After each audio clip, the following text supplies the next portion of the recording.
Okay guys, this is Joe BRC. Welcome back, and welcome to anyone who's just started watching. If you're not caught up already, go back. There's a few videos for this one in particular. I'm doing a video in front of you because I've lost the intro to this, and for some reason it got deleted, and I don't know where it is. But it's basically to let you know that I've got two new parts for it.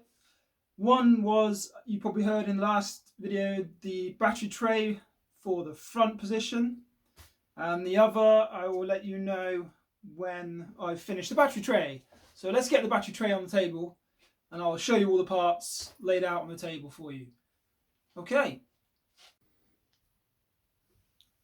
Right, here's all the parts for it.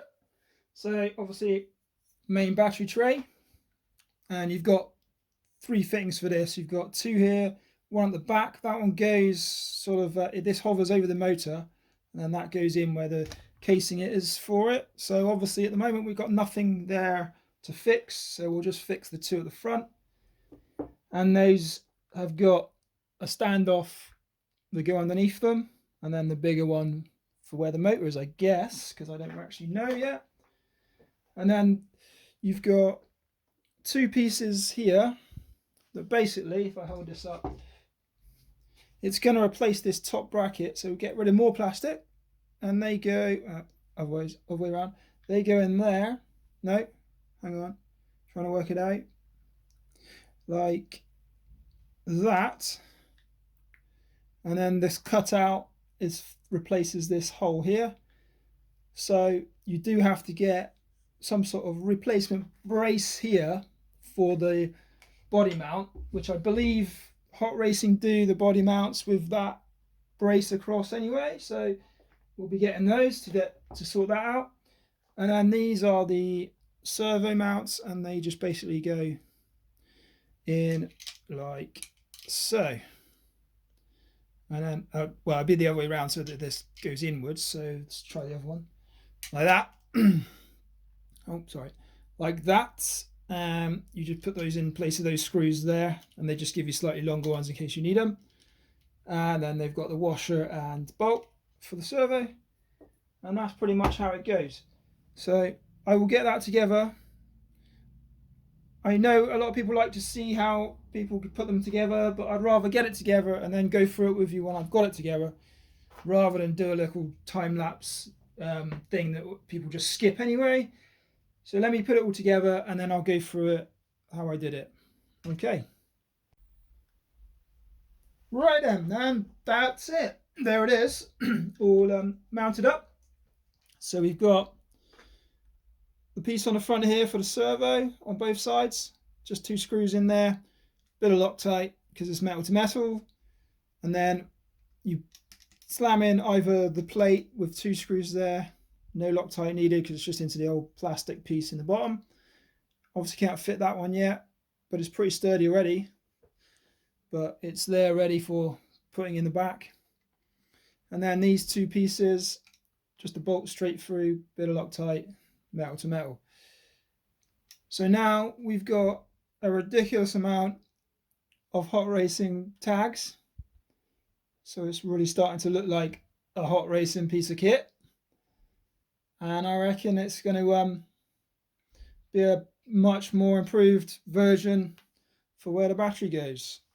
Bit more weight on the front, hold that front end down, stop it wheeling. And it's looking really good. And we've also got a pile of spare bolts to put into the spares. And then we've got the two straps there when the battery goes on, because it's probably not going to look great with those on there now. So I'll just leave it. That one, don't need that one anymore, so that's gone.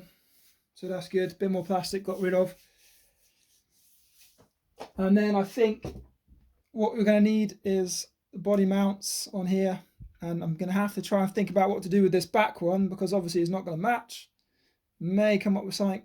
They may have something already when you get the body mount for the rear. But the next job that I've got, I will show you now, drag out the next part, which will just finish this chassis off, and it's going to be the rear brace. So another hot racing piece. It's real simple, it just goes in the back to replace that plastic one, and it'll go straight in there. So get that fitted and you'll see the full completed chassis. So let's get that done. There we go, that's it. That is the chassis all done as far as I can go with it. So, yep, there it is, the plate's in there. You can see the symbol again. So we've got quite a few symbols going on here. It's not a sponsored thing. I'm not sponsored by Hot Racing. I've just picked a brand and gone with it because I thought that was the best one for it. And didn't really have any troubles. I did have to take the end piece out on one side, the two screws on one side, just to get that arm to come out, just to give you enough room to put it in there. And this another piece of plastic, don't need, so that's gone, which is always good. And yes, some people might say the more metal you put in, the less flex you've got for if it impacts, but I'm going with metal because it is going to be strong, and it's a crawler, so it's not going to be going quick and it's not going to hit anything hard, so I think we'll be all right. And the sort of bonus you get for the look and the strength, I think, is going to outweigh any benefits from plastic. So we'll soon find out. I mean, the Jeep hasn't broken in the metal parts that I've got on it, so this should be fine. So that's it for the chassis. Next time, hopefully get some diffs in there. Diffs are very expensive on this. Obviously, they're the main part. So it might be a while. I'll either have to wait a while for those, or I may get some arms, some tie-link arms for that might come first, because that will give you me a chance to fit some more to it, or maybe something else completely. But I reckon either the diff or the arms would be the way to go. So hopefully you enjoyed this and it's benefited you in some way on building your own. This is my key, is to try and get people to do this themselves, maybe save some money, definitely not time because it's going to take a while, but you may save some money on what you eventually end up with when you start tinkering with the original, because a lot of people will start upgrading theirs and the cost goes up. So until next time, it's goodbye from me. Bye bye.